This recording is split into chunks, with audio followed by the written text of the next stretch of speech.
The world is entering one of the most dangerous geopolitical moments in recent history, and behind the headlines, behind the military statements and political speeches, a far larger struggle may already be reshaping the balance of global power. What appears on the surface to be another regional confrontation is increasingly being viewed by analysts as a test of American influence, Middle Eastern stability, and the future structure of the international system itself. And as tensions continue to escalate, one question is becoming impossible to ignore. How does this conflict actually end, and what kind of world emerges afterward? For years, political leaders, military strategists, and economists have warned that a direct confrontation involving the United States and Iran could trigger consequences far beyond the Middle East. Energy markets, global shipping routes, international alliances, and even the stability of the global economy are deeply connected to what happens in this region. That is why every new development is being watched not only in Washington and Tehran, but also in Beijing, Moscow, Brussels, Riyadh, and capitals across the world. To understand where this situation may be heading, it is important to step back from the daily headlines and examine the deeper forces driving the crisis. Wars are rarely shaped only by speeches or breaking news. They are influenced by geography, economic systems, political pressure, military realities, and long historical patterns that often unfold over decades rather than days. One of the central realities shaping this confrontation is the strategic importance of the Middle East to the global economy. The region remains a critical energy hub, and some of the world's most important shipping routes pass through narrow waterways vulnerable to disruption. The Strait of Hormuz alone carries a significant percentage of global oil exports, making it one of the most sensitive choke points in the world economy. Even limited instability in that corridor can rapidly affect fuel prices, inflation, shipping costs, and financial markets worldwide. This is why tensions involving Iran immediately attract global attention. Iran occupies a unique strategic position. It sits near critical trade routes, possesses significant regional influence through political and military partnerships,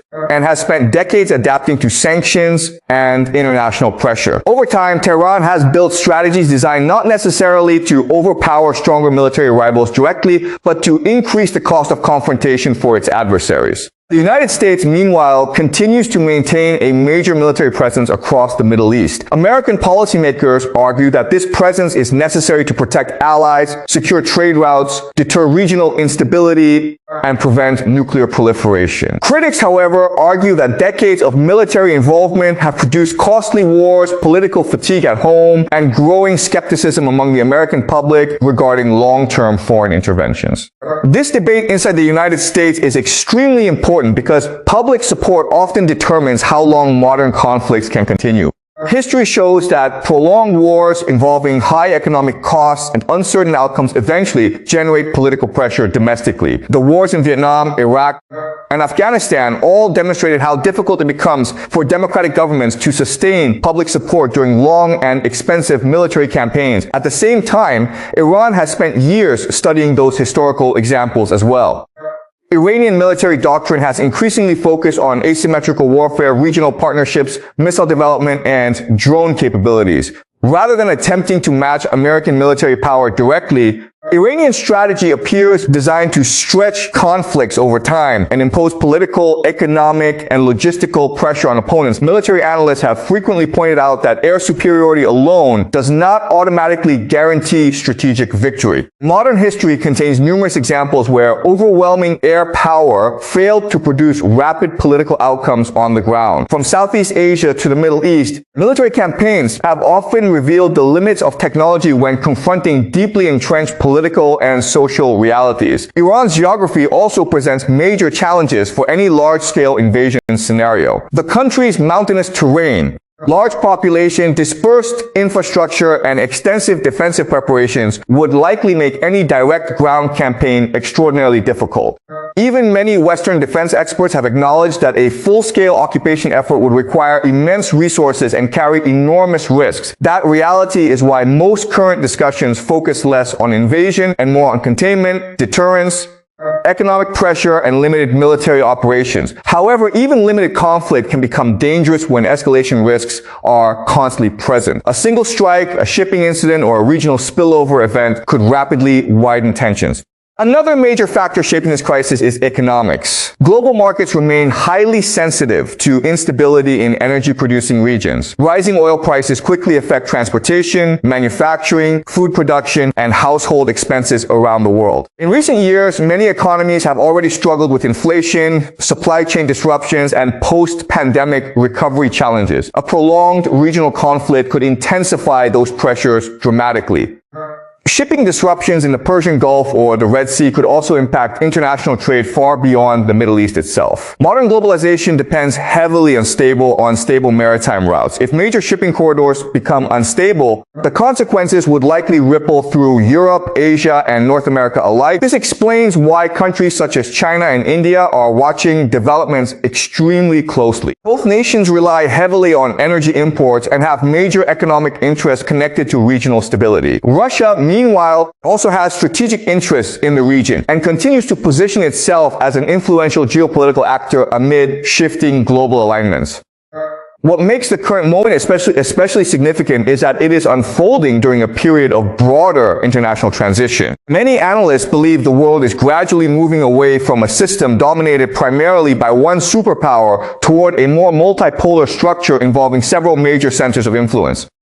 Whether that transition happens smoothly or through repeated crises remains one of the defining geopolitical questions of this decade. In that context, the Middle East becomes more than a regional battlefield. It becomes a testing ground for influence, alliances, economic systems, and strategic endurance. Countries across the region are increasingly trying to balance relationships with multiple powers simultaneously. Gulf states, for example, continue to maintain security ties with Washington while also expanding economic cooperation with China and other emerging partners. This balancing strategy reflects a larger uncertainty about the future direction of global politics. Many governments no longer want to depend entirely on a single power structure. Instead, they are diversifying partnerships in an attempt to protect themselves from future instability. Israel also plays a central role in this evolving regional landscape. The country maintains strong military capabilities, advanced technological infrastructure, and close strategic ties with the United States.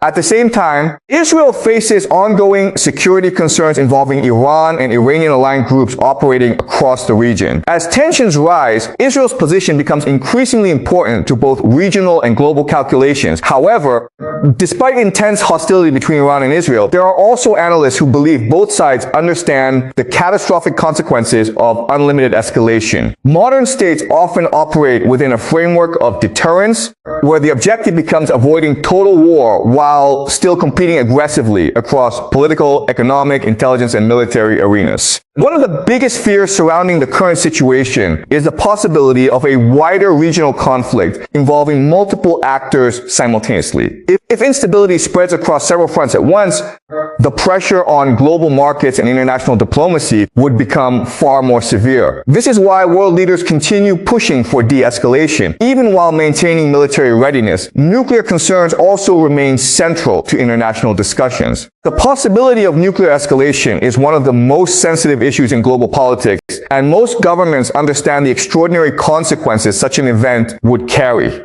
For decades, international diplomacy has focused heavily on preventing nuclear proliferation, precisely because the risks are viewed as existential. Despite heated rhetoric that sometimes emerges during periods of crisis, many experts believe nuclear deterrence itself acts as a restraint against direct escalation between major powers. The consequences of crossing that threshold are so severe that states generally seek alternative forms of pressure long before considering such options. Diplomatic negotiations, however, remain extremely complicated. Trust between Washington and Tehran has been damaged repeatedly over many years. Agreements reached in one political era have later been challenged or reversed in another, making long-term confidence difficult to establish.